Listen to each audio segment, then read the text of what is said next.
اسمح لي فخامة الرئيس ان انا اشكرك ايضا على كل ما حققت فيما يخص ملف من اصعب الملفات اللي مرت على المنطقة هو ملف غزة. I'd like also to thank you, Mr. President, and congratulate you for all the achievements that you have done on one of the toughest files in our part of the world. This is Gaza. وانا قلت لك فخامة الرئيس وبأكد ده تاني قدام زملائنا وقدام الصحافة، لولا فخامة الرئيس ترامب لم يكن أبدا يتم إيقاف الحرب في غزة. I said it before, I reiterate it now, I re-emphasize it before our colleagues and before the media, but for President Trump, we wouldn't have reached an agreement on Gaza. وبطلب من فخامة الرئيس الاستمرار في رعايته لهذا الملف حتى يتحقق الخطة كاملة كما أعلنتهم فخامة الرئيس. I really would ask you, Mr. President, to continue paying your attention and care. Your attention and care for this file so that the plan should be implemented fully. لقد أعلنتم من المرحلة الثانية فخامة الرئيس، مهم جدا إن احنا نتحرك فيها بالإيجابية الكاملة، وإحنا ستجدوا منا كل ما يمكن عمله من أجل إنجاح هذه الخطة.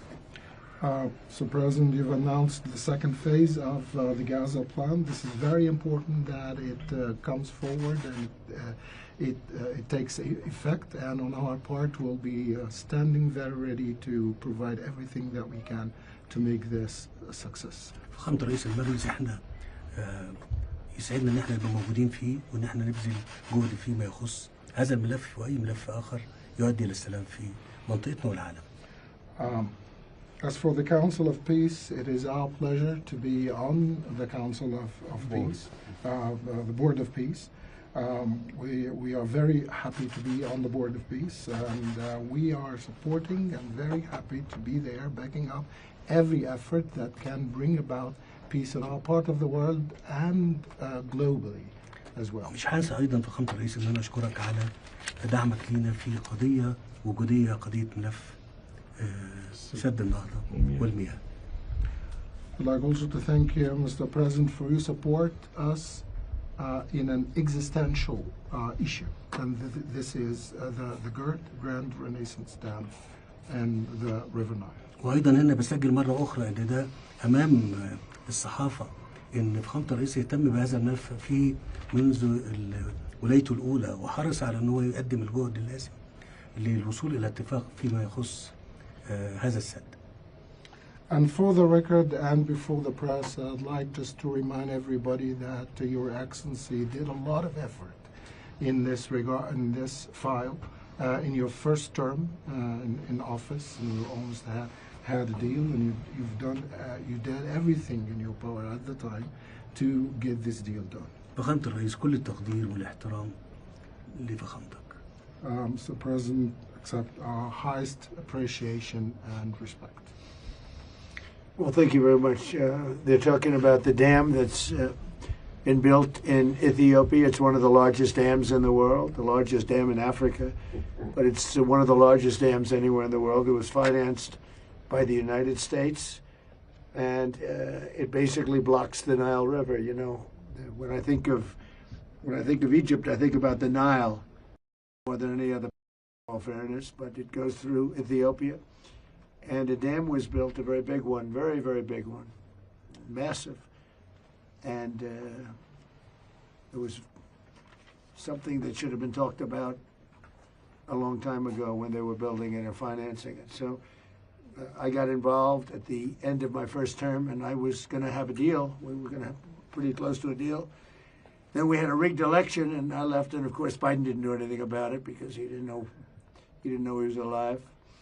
And here I come back, and it's become a very dangerous issue, the dam, and I'll see if I can get that back on track. We were all set to make a deal. We're going to do a joint venture of sorts, and it would have been good.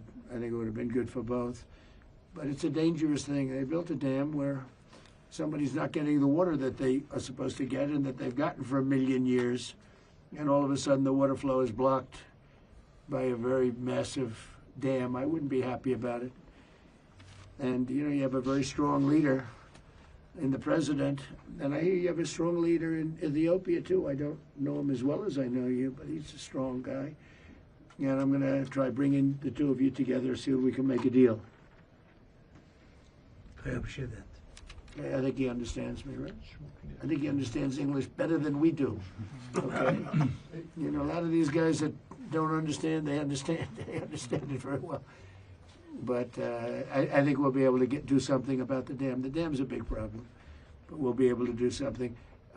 Most importantly, great leader, great guy, and we're there for each other. We've known each other right from before Hillary. It was before Hillary. We met during the campaign with Hillary, and we met at a hotel.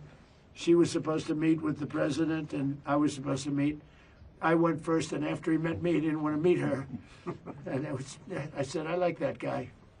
But we've had from that moment on, that was before the election. Yes. We've always had a great relationship, and it continues stronger than ever. Thank you very much. Appreciate it.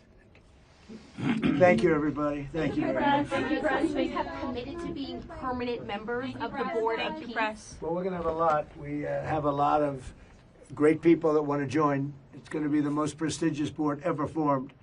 The president is a member.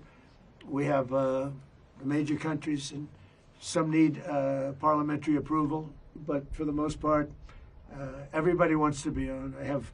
I have a little bit of the opposite problem. People want to be on, and we didn't ask them. They want to get on, but we'll look at the country. So we're going to have.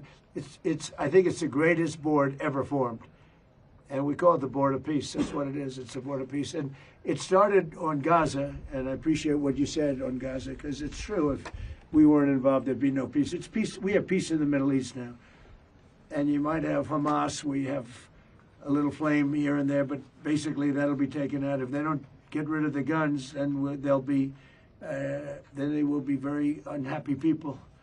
You know, we'll have no choice. They will be eliminated. They made a deal to get out. You have Hezbollah in Lebanon. We have to do something there. You know, they're causing a lot of problems, but those are small. We actually have peace in the Middle East, and the president was very instrumental. He really helped us, one of the most. And we've had great help from a number of countries, but Egypt has been great. The president's been great. And we have peace in the Middle East. It's an amazing thing. Nobody thought we'd ever see that. Now, I would say if we didn't bomb the Iran nuclear plant, they would have had a nuclear weapon within 2 months. You would not have peace in the Middle East. You wouldn't be able to. Nobody would be able to do that. But that's what gave us peace in the Middle East. Thank you very much, everybody. Thank you, Press. Thank you, Press. Let's go. Thank you, Press. Thank you, Press. Everyone, thank you, Press. What prompted you to take military off the table for Greenland? Thank you, Press. Thank you, Press. We'll all see what happens. The military's not on the table. I don't think it'll be necessary. I really don't. Okay. I think people are going to use better judgment. They'll use their best judgment, and I don't think that will not be necessary. Thank you, Press. Thank you, Press. Let's go. Let's go. Thank you. Thank you, Press. Thank you very much. Thank you, Press. Let's go. So my wife went to see the pyramid.